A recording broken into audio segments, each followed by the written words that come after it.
Appuntamento meteo di sabato 6 giugno, pressione in aumento sull'Italia e sulla Liguria, tuttavia tra domenica e lunedì avremo un rischio di isolati temporali pomeridiani su limitati settori dell'entroterra. Le temperature sono in aumento.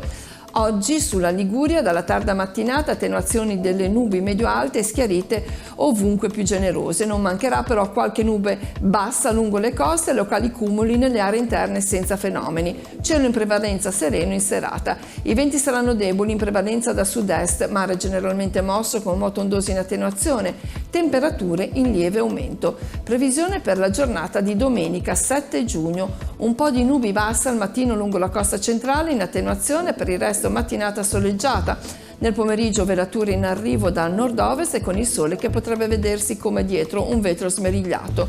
Non si esclude qualche isolato temporale sulle testate della Val Trebbia e della Val d'Aveto, oltre alle Alpi Ligure in attenuazione in serata. I venti saranno in genere deboli da sud, mare poco mosso, temperature in ulteriore lieve aumento.